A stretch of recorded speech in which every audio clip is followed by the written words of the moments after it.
नमस्कार, मैं डॉक्टर राजेश कुमार सहायक प्रोफेसर हिंदी विभाग राजकीय स्नातकोत्तर महिला महाविद्यालय रोहतक। अपने इस व्याख्यान में हम जयशंकर प्रसाद कृत ध्रुव स्वामी की व्याख्या करेंगे। इससे पिछले व्याख्यान में हमने ध्रुव स्वामी के प्रथम अंक के कुछ भाग की व्याख्या की थी। इस व्याख्यान में हम उससे आगे की व्याख्या शुरू करते हैं। हमने पिछले भाग में देखा था खड्गधारिणी और ध्रुव स्वामी में कुछ वार्तालाप होता है। उसके पश्चात रामगुप्त और एक प्रतिहारी भी वहाँ प्रवेश करते हैं। इसके बाद देखिए खड्गधारिणी का प्रतिहारी के साथ प्रस्थान और शिखर स्वामी का प्रवेश। शिखर स्वामी अमात्य महामंत्री है रामगुप्त का, इसका प्रवेश होता है और खड्गधारिणी का भी दोबारा प्रवेश होता है प्रतिहारी के साथ। खड्गधारिणी चली जाती है, उसका प्रस्थान हो जाता है, खड्गधारिणी प्रतिहारी के साथ चली जाती है और शिखर स्वामी आता है। शिखर स्वामी कहता है कुछ आवश्यक बातें कहनी है देव। रामगुप्त को संबोधित करते हुए कहता है।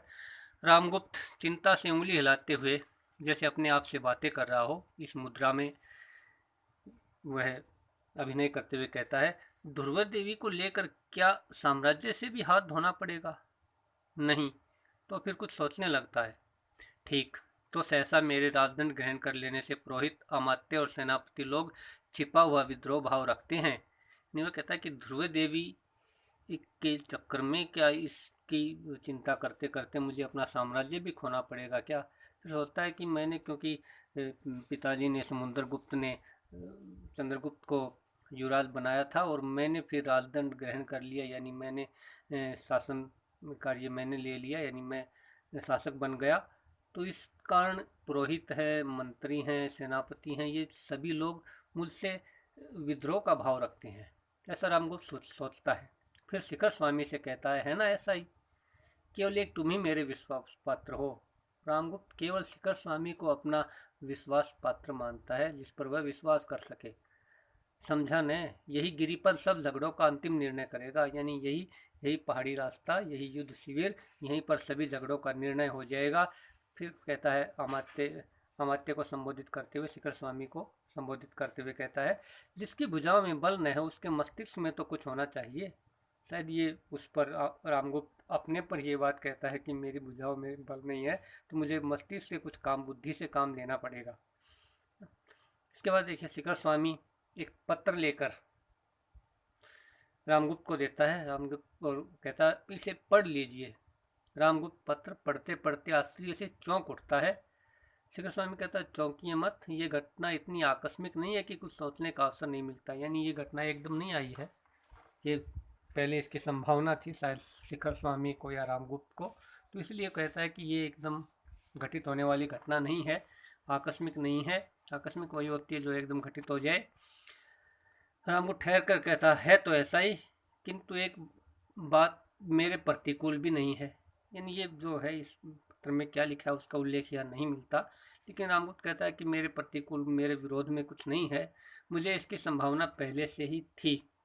शिखर स्वामी आश्चर्य से कहता अच्छा है, तब तो महाराज ने अवश्य कुछ सोच लिया होगा, आपने कुछ सोचा होगा इसका क्या समाधान है, यदि आपको संभावना थी तो। मेघ संकुल आकाश की तरह जिसका भविष्य घिरा, उसकी बुद्धि को तो बिजली के समान चमकना ही चाहिए। यानी जिसका जो भविष्य है वह बादलों से घिरे हुए आकाश की तरह हो, जिसके भविष्य पर काले मेघ छाए हुए हों, काले बादल जिस पर छाए हुए हों, तो उस समय उसकी बुद्धि को बिजली की तरह चमकना चाहिए, यानी उस समय उसे बुद्धि से काम लेना चाहिए। जब वह पूरी तरह से उसका भविष्य घिर गया हो काले बादलों से, संकटों से, ना कठिनाइयों से, तो उसे बुद्धि से काम लेना चाहिए, नहीं उसकी बुद्धि को बहुत तीव्र गति से काम करना चाहिए, ऐसा शिखर स्वामी कहता है। इसके बाद रामगुप्त सशंक शंका सहित कहता कह दूं मैंने क्या सोचा है या क्या मेरे मन में है? सोचा तो है मैंने, परंतु क्या तुम उसका समर्थन करोगे? शिखर स्वामी कहता है यदि नीति युक्त हुआ तो अवश्य समर्थन करूंगा। देखिए शिखर स्वामी नीति की बात करता है और नीति की बात करता हुआ भी चाहे कोई नीति युक्त बात न हो तभी भी वो रामगुप्त का समर्थन कर देता है, लेकिन यहाँ अपनी वो ये नीति सम्मत अपना आचरण दर्शाते हुए कहता है कि मैं नीति युक्त यदि हुई तो वह बात उसका मैं समर्थन करूँगा। नीति यानी ऐसे नियम जो एक समाज निर्धारित करता है या राज्य व्यवस्था के कुछ नियम, यदि उन नियमों के अनुकूल ये बात होगी तो उसका मैं समर्थन करूँगा।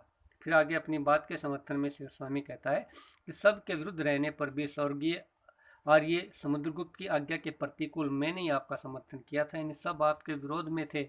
जब आपने राज्य ग्रहण किया, शासक बने, तो उसमें आर्य समुद्रगुप्त की आज्ञा भी नहीं थी, उनकी आज्ञा के प्रतिकूल विरोध में जाकर मैंने ही आपका समर्थन किया था और किसी ने नहीं किया।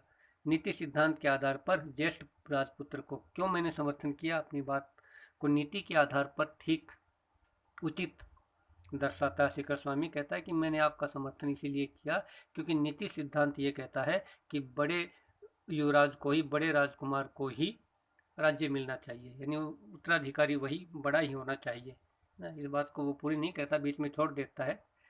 तो आप क्योंकि ज्येष्ठ राजपुत्र हैं तो इसीलिए मैंने आपको राज्य सिंहासन दिलवाने में मैंने आपका समर्थन किया। रामगुप्त बात काट कर कहता, हाँ वह तो मैं जानता हूँ, किंतु इस समय जो प्रश्न सामने आया है उस पर विचार करना चाहिए। ये तुम जानते हो कि मेरी इस विजय यात्रा का कोई गुप्त उद्देश्य है। क्या गुप्त उद्देश्य है?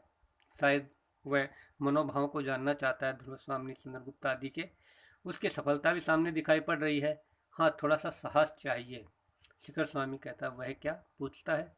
रामगुप्त कहता, सग दुष्ट संधि के लिए जो प्रमाण चाहता है उसे अस्वीकार न करना चाहिए, यानी जो भी प्रमाण के रूप में, यानी जो भी वो साक्षी चाहता है, जो भी चीज़ वो मध्यस्थ के रूप में चाहता है उसे मान लेना चाहिए, अस्वीकार नहीं करना चाहिए हमें। ऐसा करने में इस संकट के बहाने जितनी विरोधी प्रकृति हैं वो सब को हम सहज ही हटा सकेंगे, यानी जो भी हमारे विरोध में जो भी व्यक्ति हैं, जो भी चीज़ें हैं, वो सब एक साथ ही हट जाएंगी, यानी हमारा संपूर्ण विरोध ही समाप्त हो जाएगा यदि हम उसके प्रमाण को मान लेते हैं। अभी सदूत क्या चाहता है उसका उल्लेख अभी नहीं हुआ है। शिखर स्वामी कहता, भविष्य के लिए चाहिए अच्छा हो कि आपके विरोधी समाप्त हो जाए और आपका आपका जो राज्य है वो निष्कंटक हो जाए। हो सकता है ऐसा हो, किंतु इस समय तो हमें बहुत से विघ्नों का सामना करना पड़ेगा। रामगुप्त हंसकर कहता है, तुम्हारी बुद्धि कब काम आवेगी? और हाँ, चंद्रगुप्त के मनोभाव का कुछ पता चला, यानी तुम अपनी बुद्धि से काम लो। इस विघ्न को दूर करने के लिए, जो वर्तमान संकट है इसे दूर करने के लिए अपनी बुद्धि से काम लो। कब काम आएगी तुम्हारी बुद्धि? इतने तुम बुद्धिमान हो। वो फिर उससे पूछता है कि चंद्रगुप्त के मन में क्या है, उसकी मन की भावना क्या है, कुछ पता चला? शिखर स्वामी कहता, कोई नई बात तो नहीं, नई बात कोई पता नहीं चली। राम कहता, मैं देखता हूँ कि मुझे पहले अपने अंतपुर के ही विद्रोह का दमन करना होगा। कहता कि जो मेरे महल में, जो मेरे रनिवास में जो चल रहा है, जो विद्रोह की भावना चल रही है, जो इनके मन में मेरे प्रति जो एक विद्रोह का जो भाव है, उसे ही मुझे पहले दबाना पड़ेगा, वही मुझे उसी का अंत करना पड़ेगा। निश्वास लेकर सांस लेकर कहता है, ध्रुव देवी के हृदय में चंद्रगुप्त की आकांक्षा धीरे धीरे जाग रही है, यानी ध्रुव देवी वो चंद्रगुप्त के प्रति आसक्त है, उसके मन में उसके लिए प्रेम की भावना जाग रही है। शिखर स्वामी कहता है, ये असंभव नहीं हो सकता है, ऐसा होना असंभव नहीं है, किंतु महाराज इस समय आपको दूत से साक्षात करके उपस्थित राजनीति पर ध्यान देना चाहिए। इस समय तो आपको चाहिए कि आप सकराज के दूत से मिलें, साक्षात यानी उसको अपने सामने बुलाएं ना, उसके और उस जो इस समय जो राजनीति का प्रश्न है, युद्ध संबंधी जो मंत्रणा है, वही आपको करनी चाहिए। ये एक विचित्र बात है कि प्रबल पक्ष संधि के लिए संदेश भेजे। देखिए, सकराज ने रामगुप्त को घेर लिया है दोनों तरफ से, और फिर भी सकराज ही संधि के लिए संदेश भेज रहा है। तो बड़ी विचित्र बात है कि उसका सकराज का पक्ष बड़ा प्रबल है, उसने घेर लिया है रामगुप्त को, और फिर भी वही संधि के लिए संदेश भेज रहा है। तो विचित्र बात ये शिखर स्वामी को प्रतीत होती है। रामगुप्त कहता है, विचित्र हो या सचित्र, यानी मजाक, एक व्यंग्य के लहजे में कहता है, विचित्र या सचित्र अमात्य तुम्हारी राजनीतिज्ञता इसी में है, भीतर और बाहर के सब शत्रु एक ही चाल में परास्त हों, यानी कोई ऐसी चाल चलो कि भीतर के यानी चंद्रगुप्त, ध्रुव स्वामी आदि जो मेरे प्रति विद्रोह भाव रखते हैं, और बाहर के सकराज आदि सभी एक ही चाल में हार जाए। कोई ऐसी चाल, ऐसा कोई रास्ता, ऐसा उपाय ढूंढो। तो चलो, दोनों चले जाते हैं। फिर मंदाकिनी का प्रवेश होता है, बड़ी सशंक है, शंका सहित दिखाई देती है। वो चारों तरफ देखती है, चारों तरफ देखकर इस देखने से ही लगता है कि वो किसी शंका में घिरी हुई है। कहती है, भयानक समस्या है, मूर्खों ने स्वार्थ के लिए साम्राज्य के गौरव का सर्वनाश करने का निश्चय कर लिया है। देखिए इस तरह की जो अवतरण होता है, इस तरह की पंक्तियाँ भी आती हैं व्याख्या के लिए।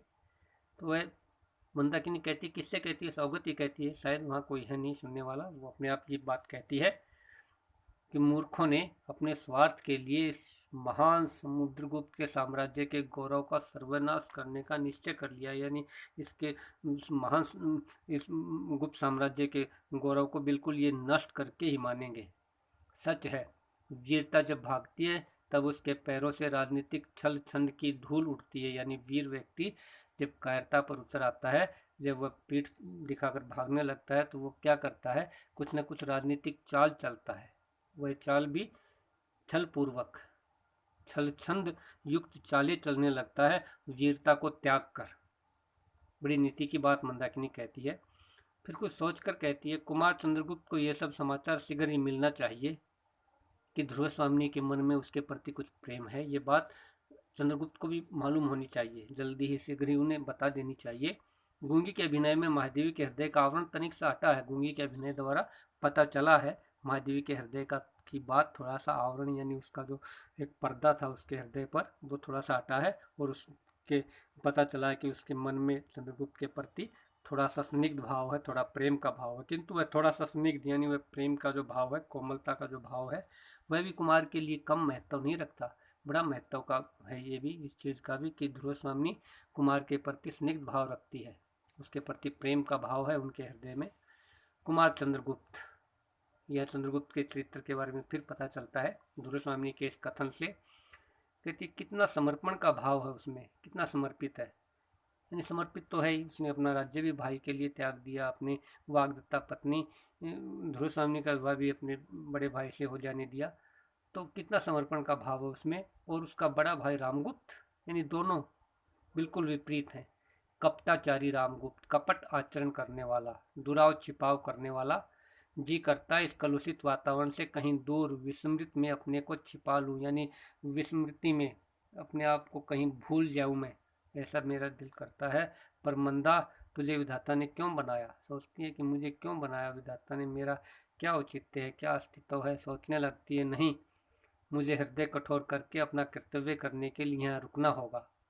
न्याय का दुर्बल का पक्ष ग्रहण करना होगा, मुझे यहाँ रुकना होगा। मेरा भी कुछ कर्तव्य है साम्राज्य के प्रति या चंद्रगुप्त के प्रति या ध्रुव स्वामी के प्रति, वो मुझे करना होगा। मुझे न्याय का और दुर्बल का पक्ष देना होगा, न्याय की सहायता करनी होगी। फिर वह गाती है, ये कसक अरे आंसू सहजा बनकर विनम्र अभिमान मुझे, मेरा अस्तित्व बता रह जा। यानी ये कसक, जो पीड़ा, जो उसके मन में जो एक टीस है साम्राज्य का के गौरव का विनाश होते हुए, और इस प्रकार ध्रुव स्वामी और चंद्रगुप्त की स्थिति देखते हुए, तो कहती है कि इस पीड़ा को मेरे आंसू तू सह ले, और बनकर विनम्र अभिमान मुझे, मेरा अस्तित्व बता रह जाए। यानी विनम्रता युक्त अभिमान बनकर मुझे मेरा अस्तित्व, मेरा महत्व मुझे बता दे, और इस प्रकार तू रहे। बन प्रेम छलक कोने कोने, अपनी नीरव गाथा कह जा। प्रेम कोने कोने में, प्रत्येक स्थान पर, प्रत्येक धरा के कोने पर प्रेम छलका दे, और अपनी नीरव यानी निशब्द, शब्द रहित गाथा तू चुपचाप कह दे। प्रेम की गाथा आंसू के माध्यम से कहना चाहती है। करुणा बन दुखिया वसुधा पर, शीतलता फैलाता भेजा। करुणा बनकर इस दुखी पृथ्वी पर, दुखों से भरी हुई परिपूर्ण पृथ्वी पर तो शीतलता फैला दे। जैसा यानी आंसू का मानवीकरण किया गया है, आंसू को ये संबोधित करते हुए कहती है, क्योंकि जयशंकर प्रसाद हमने पढ़ा है छायावादी कवि है, और छायावाद में ऐसा दुख का और आंसू का और इस प्रकार का दुखियों की टोली इन छायावादी कवियों को कहा गया है। तो प्रसाद का कवि हृदय यहाँ नाटक में भी कहीं कहीं वो मुखर हो जाता है। तो इस प्रकार उन्होंने इस गीत की सृष्टि की है। फिर वो चली जाती है मंदाकिनी गीत गाकर। ध्रुव स्वामी का उदास भाव से धीरे धीरे प्रवेश आती है, उदास भाव से धीरे धीरे चलते हुए आती है। पीछे एक परिचारिका, एक दासी है जो पान का डिब्बा लिए हुए, और दूसरी दासी है वो चमर लिए हुए। चमर जो पंखा, कपड़े का पंखा, जो वो दासियाँ रानी महारानी को जो उनके पीछे डुलाती हैं, उसे हवा करती हैं, वो चमर लिए हुए आती हैं। ध्रुव स्वामी एक मेज पर बैठकर अक्षरों पर उंगली रखकर, अक्षरों नहीं, अधरों पर उंगली रखकर, अपने होठों पर उंगली रखकर कुछ सोचने लगती है, और चमर धारिणी चमर चलाने लगती है। वो चमर डुलाती है, पंखा करती है और वो अपने होठों पर उंगली रखकर कुछ सोचती है दुर्वासामिनी। फिर दुर्वासामिनी दूसरी परिचारिका से कहती है, हाँ क्या कहा, शिखर स्वामी कुछ कहना चाहते हैं? कह दो, कल सुनूंगी, आज नहीं। उसे संदेश मिला दुर्वासामिनी की कि अमात्य शिखर स्वामी अमात्य जो महामंत्री है वे आपसे कुछ कहना चाहते हैं। तो कहती है उनसे कह दो मैं कल सुनूंगी उनकी बात। परिचारिका कहती है जैसी आज्ञा। तो मैं कहा हूँ कि अमात्य से कल महादेवी बात करेंगी। दुर्वासामिनी कुछ सोचकर कहती है नहीं ठहरो, वह गुप्त साम्राज्य का अमात्य है, महामंत्री है वह, उससे आज ही भेंट करना चाहिए, आज ही भेंट करना होगा। हाँ ये तो बताओ तुम्हारे राजकुल में नियम क्या है? पहले अमात्य की मंत्रणा सुननी पड़ती है तब राजा से भेंट होती है, क्योंकि दुर्वासामिनी महाराज चंद्रगुप्त से मंत्रणा करना चाहती है, उससे बात करना चाहती है, उससे संभाषण करना चाहती है, लेकिन पहले वो अमात्य दुर्वासामिनी से मिलना चाहता है। तो इसीलिए पूछती है उस दासी से, परिचारिका से, कि क्या तुम्हारे राजकुल में ये नियम है कि पहले मंत्री से मिलो फिर बाद में राजा से भेंट होगी? परिचारिका आश्चर्यचकित हो जाती है सुनकर, दांतों में जीभ दबाकर यानी आश्चर्य का भाव व्यक्त करते हुए कहती है, ऐसा नियम तो मैंने नहीं सुना, ये युद्ध शिविर है ना, परम भट्टारक को अवसर न मिला होगा। परम भट्टारक यानी महाराज रामगुप्त, हो सकता है रामगुप्त को अवकाश नहीं मिला हो आपसे बात करने का। माधवी आपको संदेह न करना चाहिए, संदेह इस बात उन पर आप शक मत कीजिए, ये युद्ध का समय है तो उन्हें शायद आपसे बात करने का, संभाषण करने का अवसर नहीं मिला होगा। दूसरा में कहते हैं मैं महादेवी ही हूँ ना, यानी उसे संदेह है कि मैं क्या इस गुप्त कुल की महारानी हूँ, क्योंकि उसकी स्थिति ऐसी है, उस पर वो एक प्रकार से वो नज़रबंद है, उस पर नज़र रखी जाती है। और वो जो उसका पति है रामगुप्त राजा, उससे वो कभी बात भी नहीं करता। तो ऐसी स्थिति में वो पूछती है कि क्या मैं महादेवी ही हूँ? यदि ये सत्य है तो क्या तुम मेरी आज्ञा से कुमार चंद्रगुप्त को यहाँ बुला सकती हो? तो यदि मुझे महादेवी मानती हो, महारानी मानती हो, गुप्त कुल की महारानी मानती हो, तो मैं आज्ञा देती हूँ कि चंद्रगुप्त को बुला लाओ। क्या तुम बुला सकती हो? मैं चाहती हूँ कि अमात्य के साथ ही मैं कुमार से भी कुछ बातें कर लूँ। युवराज चंद्रगुप्त कुमार, कुमार से भी बातें, कुमार सब चंद्रगुप्त के लिए आया पूरे नाटक में, कि मैं कुमार से भी कुछ बातें कर लूँ। परिचारिका कहती है क्षमा कीजिए, इसके लिए तो मुझे अमात्य से पूछना पड़ेगा। तो यह स्पष्ट है कि अमात्य का जो महत्व है वो महादेवी से ज़्यादा है, दुर्वासामिनी से अधिक अमात्य को महत्व दिया गया है यहाँ। क्योंकि दुर्वासामिनी कुमार चंद्रगुप्त से मिलना चाहती है, लेकिन परिचारिका कहती है कि उनको बुलाने से पहले मुझे अमात्य से पूछना पड़ेगा कि मैं चंद्रगुप्त को दुर्वासामिनी के पास जाने के लिए कहूँ या न कहूँ, यानी दुर्वासामिनी की इच्छा को पूरा करूँ या न करूँ, ये शिखर स्वामी इस बात का निश्चय करेगा। दुर्वासामिनी क्रोध से उसकी ओर देखने लगती है और वह पान का डिब्बा रखकर चली जाती है। एक बौने का कुबड़े और हिजड़े के साथ फिर प्रवेश होता है। एक बौना आता है, उसके साथ एक कुबड़ा है और एक हिजड़ा है। कुबड़ा कहता है युद्ध, भयानक युद्ध। बौना कहता है हो रहा है कि कहीं होगा मित्र, हो रहा है युद्ध या होगा? हिजड़ा कहता है बहनों यहीं युद्ध करके दिखाओ ना, महादेवी भी देखें, यहीं युद्ध करके दिखाओ। बौना कुबड़े से कहता है सुनता है रे, तू अपना हिमाचल इधर कर दे। हिमाचल यानी वो कुबड़, पहाड़ जैसा जो उसकी पीठ पर एक कुब निकला हुआ है, उसे हिमाचल कहता है। मैं दिग्विजय करने के लिए कुबेर पर चढ़ाई करूंगा, मैं इस तुम्हारे कुबेर पर चढ़ाई करके और सभी दिशाओं को विजय कर लूंगा। दिग्विजय होता है चारों तरफ विजय कर लेना, सभी दिशाओं को जीत लेना। उसके कुबड़ को दबाता है, कुबड़ा अपने घुटनों और हाथों के बल बैठ जाता है। हिजड़ा कुबड़े की पीठ पर बैठता है। बौना एक मोर्छा लेकर तलवार की तरफ से घुमाने लगता है, ऐसा एक कोई डंडा लेकर वो उसे चलाता है जैसे एक तलवार चला रहा हो ऐसे। हिजड़ा कहता अरे ये तो मैं हूँ नलकुबर की वधू, मैं नलकुबर की बहू हूँ। हिजड़ा कहता है अरे दिग्विजयी वीर, दिशाओं को जीतने वाले वीर, क्या तुम स्त्री से युद्ध करोगे? देखो मैं तो स्त्री हूँ, लौट जाओ, कल आना। मेरे ससुर और आर्यपुत्र दोनों ही उर्वशी और रंभा के अभिसार से अभी नहीं आए। वे उर्वशी और रंभा का नाच देखने गए हैं, उनसे मिलने गए हैं, वो अभी नहीं आए हैं। वे दोनों आ जाए तब आना युद्ध करने के लिए। आज ही तो कुछ युद्ध का शुभ मुहूर्त नहीं है, कल युद्ध कर लेना, वे आ जाएं तब। स्त्री से युद्ध करोगे क्या? बोना मोरसाल से पट्टा उसी प्रकार घुमाता है और कहता नहीं आज युद्ध होगा, तुम स्त्री नहीं हो, तुम्हारी उंगलियां तो मेरी तलवार से भी अधिक चल रही है। कुबड़ तुम्हारे नीचे है और तुम कुबड़ पर बैठी हुई हो, हिमालय पर बैठी हुई हो तुम। तब मैं कैसे मान लूँ तुम न तो नल कुबर हो और न ही कुबेर। नल कुबर यानी कुबेर का पुत्र और कुबेर ये दोनों यानी उनमें से तुम कोई नहीं हो, ये मैं कैसे मानूँ? तुम्हारे वस्त्रों से मैं धोखा धोखा न खाऊंगा। तुमने बेशक जनाना वस्त्र पहने हुए, स्त्री के वस्त्र पहने हुए, लेकिन मैं धोखा नहीं खाऊंगा, तुम पुरुष हो और युद्ध करो। हिजड़ा उसी तरह मटकते हुए कहता, अरे नहीं, मैं स्त्री हूँ, बहनों मुझसे ब्याह भले कोई कर ले, लड़ाई मैं क्या जानूँ। फिर दासी के साथ शिखर स्वामी आता है उसी समय। शिखर स्वामी कहता, महादेवी की जय हो।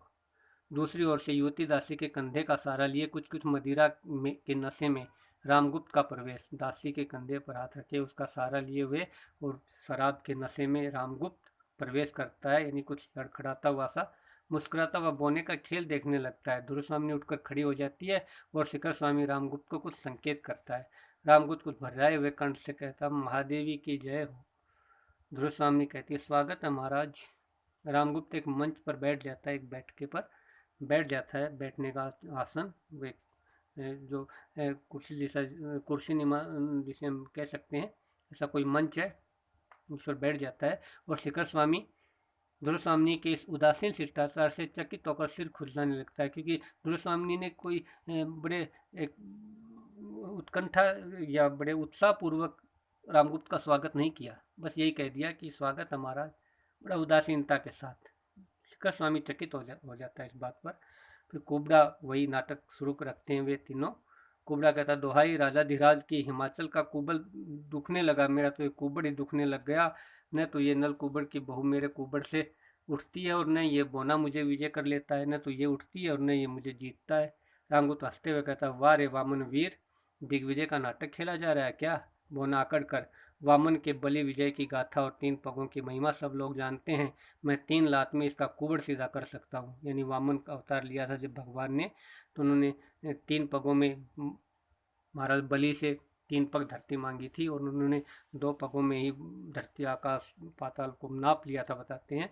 तो उसी बात का उल्लेख करते हुए कहता है कि इस बात को सब जानते हैं, 3 पगों की महिमा वामन अवतार की, तो मैं भी 3 लात मार दूँ तो इसका कुबड़ सीधा हो जाए। कुबड़ा कहता, लगा दे भाई बोने, फिर ये अचल हेमकूट बनना तो छूट जाए, फिर मुझे इस प्रकार हेमकूट तो नहीं बनना पड़ेगा, 3 लात लगा दे। हिजड़ा कहता, देखो जी, मैं नल कुबर की वधु इस पर बैठी हूँ, लात मत मारना, मैं बैठी हूँ इस पर। बोना कहता, झूठ, युद्ध के डर से पुरुष होकर भी ये स्त्री बन गया है। हिजड़ा कहता, मैं तो पहले ही कह चुकी हूँ, मैं युद्ध करना नहीं जानती। बोना कहता, तुम नल कुबर की स्त्री ही हो ना, तो चलो, मैं अपनी विजय का उपहार समझकर तुम्हारा अपहरण कर लूँगा, तुम्हारा हरण कर लूँगा मैं, विजय का उपहार समझकर, है ना। और लोगों की ओर देखकर उसका हाथ पकड़ खींचता है और कहता, ठीक होगा ना, ये कदाचित ये धर्म के विरुद्ध न होगा। शायद उस समय स्त्री का इस प्रकार अपहरण करना धर्म के विरुद्ध नहीं था, तो इसलिए कहता है कि ये तो धर्म के विरुद्ध नहीं है, मैं तुम्हारा अपहरण कर लूँगा, स्त्री हो तो। और फिर रामगुप्त इस बात पर ठठाकर हंसने लगता है। देखिए, महाराज है वो, एक महान गुप्त साम्राज्य का, और इस प्रकार इस छोटी सी बात पर एक निर्लजता पूर्ण नाटक पर वह हंसता है, तो उसकी मनोवृत्ति यहाँ स्पष्ट झलकती है कि किस प्रकार एक निकृष्ट मनोवृत्ति का व्यक्ति है वह।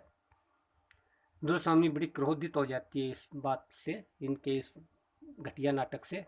कहती है, निकलो, अभी निकलो, निकालो नहीं, निकलो, निकलो, अभी निकलो, यहाँ ऐसी निर्लजता का नाटक मैं नहीं देखना चाहती। शिखर स्वामी की ओर भी क्रोध से देखती है और शिखर के संकेत पर वे भाग जाते हैं।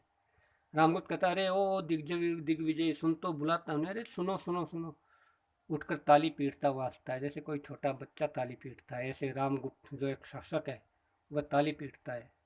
तो उसका चरित्र बात बात पर झलकता है रामगुप्त का। दुर्सामनी अक्षोभ और घृणा से मुंह फिरा लेती है, घृणा से देखती है रामगुप्त के, देखो क्या कर रहा है, मुंह फिरा लेती है। शिखर स्वामी के संकेत से दासी मदिरा का पात्र ले आती है, उसे देखकर प्रसन्नता से आंखें फाड़कर शिखर की ओर अपना हाथ बढ़ा देता है।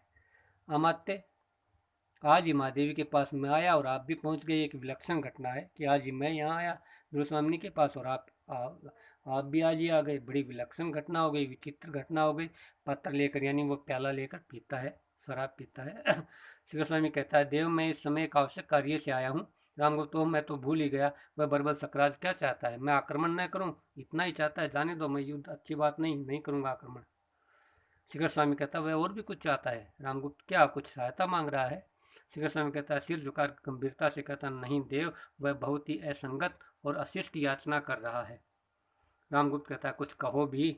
शिखर स्वामी कहता है, क्षमा महाराज, दूत तो अवध्य होता है, इसलिए उसका संदेश हमें सुनना पड़ा। वह कहता है कि सकराज से महादेव ध्रुव स्वामी का, थोड़ा सा रुक जाता है, ध्रुव स्वामी की ओर देखने लगता है। दुर्वासा सिर हिलाकर कहने की आज्ञा देती, कहो कहो, रुक क्यों गए?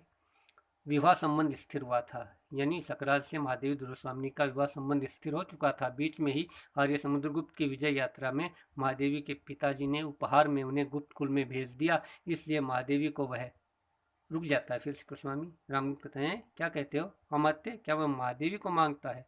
श्री कृष्ण कहता है, हाँ देव, साथ ही वह अपने सामंतों के लिए भी मगध के सामंतों की स्त्रियों को मांगता है।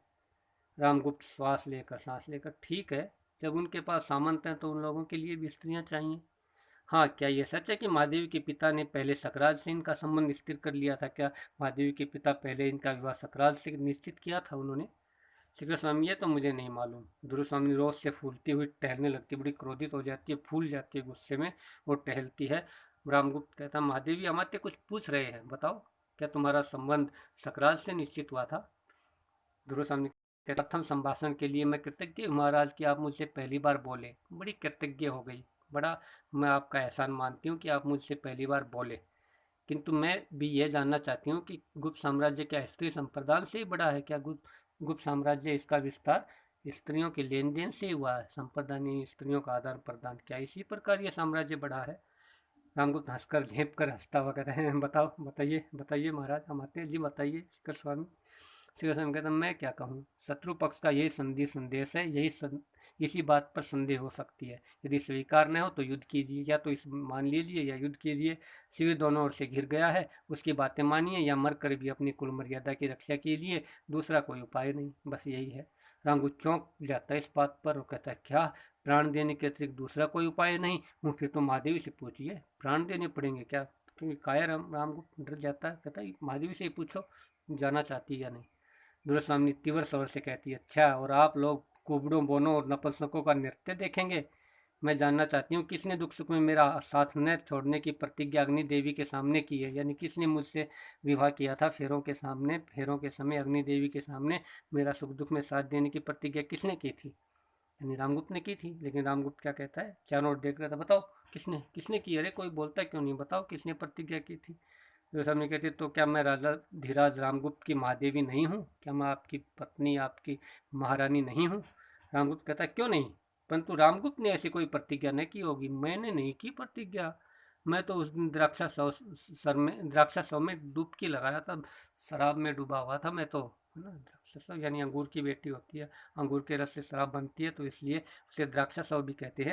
यानी उसमें डुबकी लगा रहा था मैं, तो नशे में था। उस पुरोहित ने, पंडित ने पता ना के कवा लिया होगा, क्या क्या पढ़ा दिया होगा, पता नहीं। उन सब बातों का बोझ मेरे सिर पर, हो सिर को इस प्रकार सिर लाता कदापि नहीं। दुर्वासा कहते हैं, निस्सहाय होकर दीनता से शिखर स्वामी के प्रति कहती है, निस्सहाय हो जाती है, सोचती है कि मेरा कोई सहायक नहीं, और शिखर स्वामी को कहती है,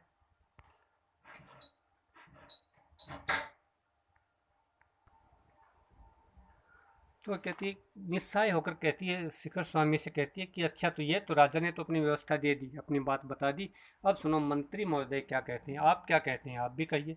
शिखर स्वामी कहता है, मैं कहूँगा, देवी अवसर देखकर राज्य की रक्षा करने वाली उचित सम्मति देना ही मेरा कर्तव्य है, कि अवसर के अनुसार सही सलाह देना, यही मंत्री का काम है, यही मेरा काम है। राजनीति के सिद्धांत से राष्ट्र की रक्षा सब उपायों से करने का आदेश है। राजनीति में सिद्धांत है कि राष्ट्र की रक्षा की जानी चाहिए, चाहे कोई भी उपाय अपनाएं, राष्ट्र की रक्षा करें। उसके लिए राजा, रानी, कुमार, अमात्य सबका विसर्जन किया जा सकता है, सबका त्याग किया जा सकता है, सबकी कुर्बानी दी जा सकती है, किंतु राज विसर्जन तो अंतिम उपाय है। राज्य का त्याग तो अंतिम उपाय है, राजा का त्याग तो अंतिम उपाय है।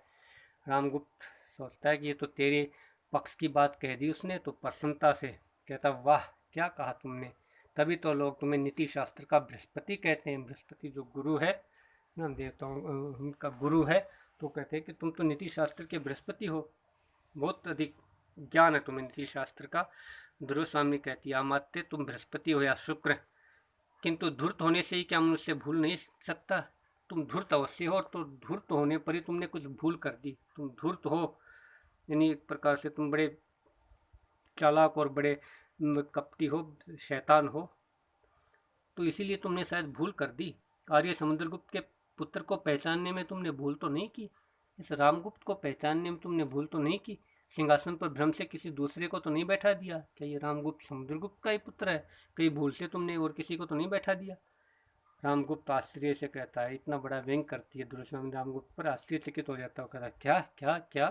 दुर्योधन ने, कुछ नहीं, मैं केवल यही कहना चाहती हूँ कि पुरुषों ने स्त्रियों को अपनी पशु संपत्ति समझकर उन पर अत्याचार करने का जो अभ्यास बना लिया है वह मेरे साथ नहीं चल सकता। कि पुरुष है वो स्त्री को अपनी संपत्ति समझता है, जैसे गाय भैंस है पशु है ऐसे संपत्ति समझता है, और उस पर अत्याचार करने का उसने एक नियम बना लिया है, अभ्यास हो गया उसे।